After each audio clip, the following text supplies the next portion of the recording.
तो यहाँ पे देखो आपके पास 10th वाला प्रॉब्लम है और ये एपी की सीरीज दी है a, 2a, 3a, 4a and so on.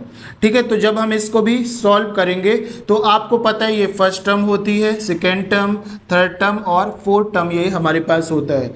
तो फर्स्ट टर्म भाई हमारे पास क्या आ गया a, फर्स्ट टर्म आपके पास क्या आ गया a। ठीक है, आगे देखो जब इसका कॉमन डिफरेंस d1 निकालेंगे तो d1 क्या होता है हमारे पास a2 माइनस a1। ठीक है, second term minus first term. ठीक है, अब सेकेंड टर्म क्या है आपके पास 2a है, 2a माइनस फर्स्ट टर्म आपके पास क्या है a है।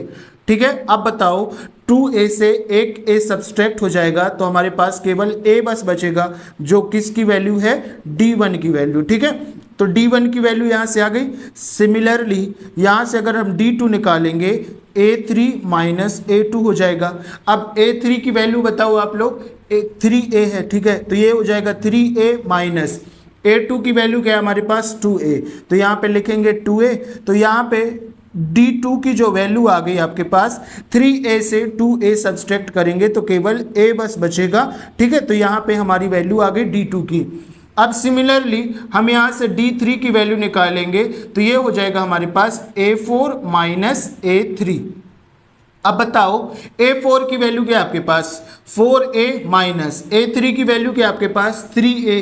ठीक है, अब इसको भी भाई हम सॉल्व कर देंगे तो 4a से 3a सब्सट्रैक्ट होकर केवल a बस बचेगा जो कि किसकी वैल्यू है d3 की वैल्यू। ठीक है, अब तो आपको समझ में आ गया है ना कि d1 की वैल्यू, d2, d3 सारी वैल्यू क्या आपके पास सेम है। तो यहाँ पे हम लोग क्या लिखेंगे d1 is equal to d2 is equal to d3 is equal to a।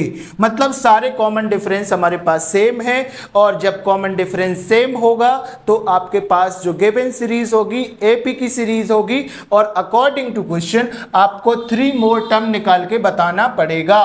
ठीक है, 3 मोर टर्म निकाल के बताना पड़ेगा। तो यहाँ पे 3 मोर टर्म, ठीक है, 3 मोर टर्म हम लोग निकाल रहे हैं। यहाँ पे आप लोग लास्ट में लिख देना it is an series of AP because common difference are same so that 3 more terms are. ठीक है, 3 मोर टर्म्स क्या हो जाएगा, देखो a4 तक तो हमको यहीं पे दिया है क्वेश्चन में, तो हम निकालेंगे a5 को। ठीक है, a5 क्या होता है a4 प्लस d होता है। ठीक है, ये मैं सब आपको इंट्रोडक्शन में बता चुका हूं, तो एक बार इंट्रोडक्शन भी देख लेना। ठीक है, वहां पे आपको सारे क्वेश्चन के कॉन्सेप्ट क्लियर हो जाएंगे। यहाँ पे देखो a5 आपके पास क्या हो जाएगा, a4 की वैल्यू क्या है आपके पास, a4 की वैल्यू है 4a, तो यहाँ पे लिखो 4a प्लस d की वैल्यू क्या है भाई आपके पास a है, d की वैल्यू क्या है a है। ठीक है, यहाँ पे देखा ना सारे कॉमन डिफरेंस तो सेम है, तो यहाँ से a5 की वैल्यू क्या हो जाएगी, a5 की वैल्यू क्या हो जाएगी आपके पास 5a। ठीक है, 4a प्लस a 5a हो जाएगा। इसी तरीके से a6 की वैल्यू निकालेंगे a5 प्लस d हो जाएगा और a5 की वैल्यू क्या है आपके पास 5a प्लस a, क्योंकि d की वैल्यू क्या है आपके पास कॉमन डिफरेंस a बस है, तो a6 की वैल्यू क्या हो जाएगा हमारे पास, ये हो जाएगा 6a हो जाएगा। ठीक है, हो जाएगा ना।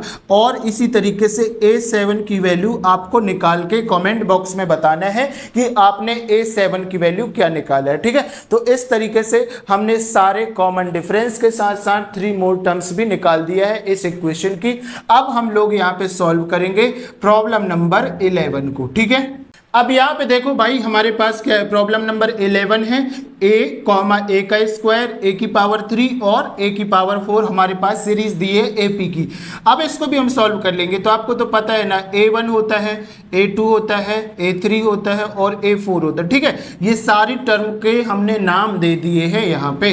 तो जब इसको हम सॉल्व करेंगे तो हमारे पास फर्स्ट टर्म क्या हो जाएगी, फर्स्ट टर्म हो जाएगी हमारे पास, फर्स्ट टर्म हो जाएगी आपके पास a। ठीक है, तो इस तरीके से आप लोगों ने लिख दिया। अब कॉमन डिफरेंस d1 निकालेंगे तो क्या होता है a2 माइनस a1 होता है। अब बताओ a2 की वैल्यू क्या है आपके पास a स्क्वायर है, तो a स्क्वायर माइनस a1 की वैल्यू क्या है आपके पास a है, तो यहाँ पे a लिखो। ठीक है, तो यहाँ से हमारे पास d1 की वैल्यू क्या आ जाएगी a स्क्वायर a है, दैट मीन्स यहाँ से a कॉमन निकाल सकते हैं, तो यहाँ पे क्या बचेगा a माइनस 1 बचेगा। ठीक है, क्योंकि a तो यहाँ से कॉमन निकल आया तो यहाँ पे केवल -1 बचा। ठीक है, तो इस तरीके से हमारे पास d1 की वैल्यू आ गई। करेक्ट है ना। अब इसी तरीके से देखो आप लोग d2 की वैल्यू निकाल देंगे तो d2 की वैल्यू क्या होगी हमारे पास a3 माइनस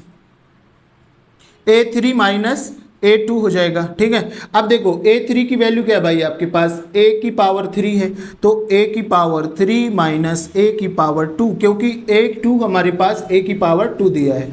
इसको हम लोग आगे सॉल्व कर देंगे, तो यहाँ से हम लोग क्या है A2 निकाल देंगे, तो यहाँ पे क्या बचेगा, A माइनस 1 बचेगा। ठीक है, और ये क्या है हमारे पास D2 है।